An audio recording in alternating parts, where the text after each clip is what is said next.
Bonjour et bienvenue, je suis Bruno Belmondo, artisan logiciel à la Société Générale. Aujourd'hui, je vais vous présenter un pattern de refactoring qui s'appelle le parametrize constructor, qui permet de rendre du code non testable testable en injectant une dépendance là où on était fortement lié à une classe donnée.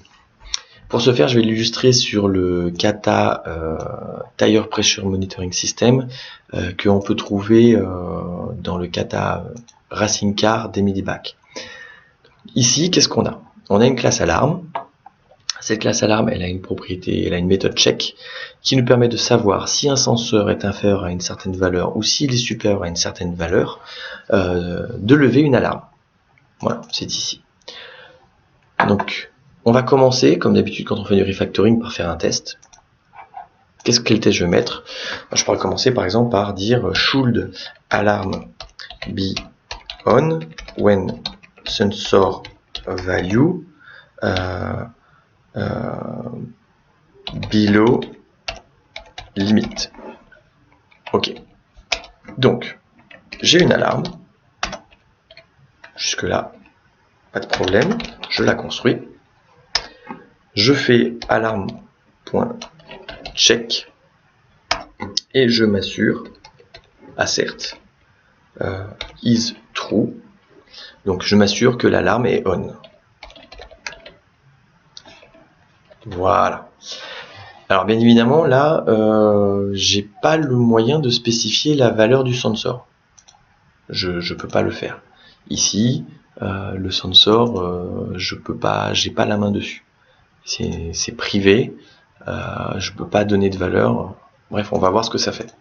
Je lance le traitement, je lance le test. Qu'est-ce qu'on a? On a un test qui est rouge, il passe pas. Donc l'alarme visiblement ne se lève pas. Donc je relance le test pour voir.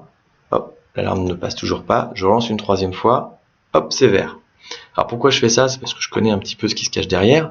Mais d'abord, quand je lance 3 fois le même test, je dois toujours avoir le même résultat. Surtout si je change pas de code. Alors qu'est-ce qui se passe en pratique? En fait, si on regarde précisément le code de sensor ici, c'est une classe concrète qui est juste à côté. Et cette classe concrète, en fait, la méthode qui est appelée, c'est popNextPressurePsyValue. Et cette méthode, en plein milieu, elle a une sample pressure qui fait appel à un random. Donc là, précisément le genre de choses qui ne sont pas testables. Comment est-ce que je peux tester une valeur qui va être aléatoire? Impossible. À chaque fois, dans mes tests, je vais avoir des valeurs différentes. Donc ce qu'on se dit là, c'est que moi, j'aimerais bien pouvoir dire à mon alarme, non, utilise un sensor différent. En fait, ici, ce que je veux tester, c'est pas le sensor, c'est la méthode qui vérifie les bornes et qui allume l'alarme. Donc, comment est-ce que je vais pouvoir réaliser ce genre de choses? Alors déjà, j'ai envie de mon côté d'avoir un fake sensor. On pourrait utiliser un framework de mock, mais voilà. Donc je crée une classe FakeSensor. J'ai envie de pouvoir l'utiliser dans mes tests. Ici, je le crée.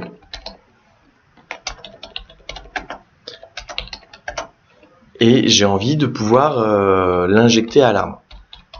Sauf que là, j'ai pas de point d'entrée. Donc déjà, mon FakeSensor, pour qu'il puisse être utilisé à la place du sensor, il faut qu'il partage quelque chose en commun. Donc ce que je vais faire, c'est que je vais extraire déjà une interface. Je vais extraire une interface eSensor qui s'appelle popNextPressurePsyValue. Ouais, ça c'est très bien, c'est la méthode que je veux extraire. Hop, voilà. Et donc mon FakeSensor, je vais lui dire, tu implémentes eSensor. Et tu vas retourner une valeur de mon choix. Donc, par exemple, on n'a pas l'objet, mais retourne PsyValue. Je crée la propriété. Voilà, parfaitement. Donc en fait, ici, mon newSensor, là, je veux quelque chose qui est en dessous de la limite. La limite basse, elle est à 17. Donc je vais préciser une PsyValue qui est égale, par exemple, en dessous de 17, je vais donner 15. Voilà. Donc là, je peux créer un fake sensor. Je m'attends à ce que si je l'appelle popNextPreSurPCValue, il me retourne la valeur que je veux. Par contre, Alarm, lui, n'a toujours pas connaissance de ce sensor. Donc je retourne côté Alarm. Alors côté Alarm, qu'est-ce que j'ai? J'ai mon sensor ici. Déjà, je vais vérifier que je peux remplacer par l'interface. Là, j'ai remplacé par l'interface. Je build pour m'assurer que ça compile. De toute façon, ReSharper m'aurait dit si c'était pas le cas.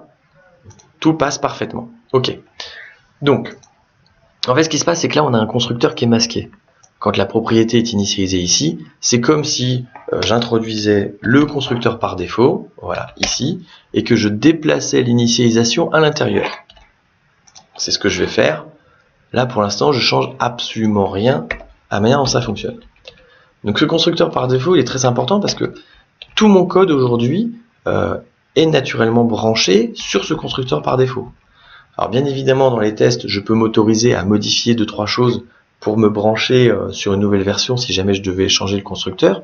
Mais par contre, il faut que je préserve cette signature parce que le reste de mon code qui tourne en production, lui, est branché là-dessus. Donc ce que je vais vouloir faire là, quand j'initialise le sensor dans mon constructeur, je vais vouloir me construire un deuxième constructeur. Deuxième constructeur qui lui prendra un eSensor en paramètre que je vais appeler custom sensor pour bien montrer que c'est un sensor spécifique. Et je vais dire quoi, c'est égal à custom sensor. Pof. Donc maintenant, si je retourne côté test, je vais pouvoir injecter mon sensor dans Alarm et lui dire maintenant c'est celui-là que tu utilises. Alors, reprenons. On relance les tests. Qu'est-ce qu'on va avoir cette fois-ci? Ça tourne. Je vais le relancer plusieurs fois au cas où. La dernière fois, il a fallu le relancer 3 fois pour que ça fonctionne. Voilà, 3, 4. Bon, en fait, je suis confiant maintenant. Je sais que mon code, dans mon alarme, vu que j'ai utilisé le constructeur qui est paramétré, il va utiliser le sensor qui va bien, qui est le mien, ou la possibilité de setter la valeur me garantit que je vais toujours avoir le même nombre. J'ai désactivé toute la partie random qui était liée à l'autre sensor. Bien. Je vais quand même mettre un deuxième test pour vérifier que je peux par exemple avoir une alarme off. Donc on va dire assert is false de alarm on. Et là, qu'est-ce qu'on va dire? Should alarm be off when value, on va dire inside valid range. Hop. Alors qu'est-ce que c'est une valid range? Je retourne ici dans mon alarme, c'est entre 17 et 21. Bon, on va mettre une valeur de 20. Et là, si je lance le test, normalement tout devrait passer correctement. Super. Voilà, je suis content. Alors, j'ai pas complètement fini le travail. En fait, ici, j'ai deux constructeurs. Constructeur par défaut de alarme, constructeur paramétré, d'où le paramétrage constructeur, que j'ai mis à côté. Sauf que là, en fait, imaginons que dans le constructeur de alarme par défaut, il y ait du code intelligent. Donc, je vais matérialiser par un commentaire. Ici, du code intelligent. Mais pour que ça fonctionne, en fait, il faut que je duplique le code du constructeur. Donc là, on n'est pas dans un comportement très satisfaisant. J'aime pas dupliquer du code. Donc, ce qu'on va faire à la place, c'est qu'on va chaîner les constructeurs. Ça, c'est très important pour éviter toute forme de duplication. Donc, je veux dire que mon constructeur par défaut, en fait, tout simplement, il appelle le constructeur paramétré avec la valeur qu'il aurait utilisée, lui, à la place. Donc, voilà. Du coup, je peux supprimer complètement son code et tout est fait dans le constructeur paramétré. Voilà. Là, on a l'implémentation exactement telle qu'on le souhaite du paramétrage constructeur. Eh bien, je vous remercie et je vous donne rendez-vous pour une prochaine session de refactoring plus tard.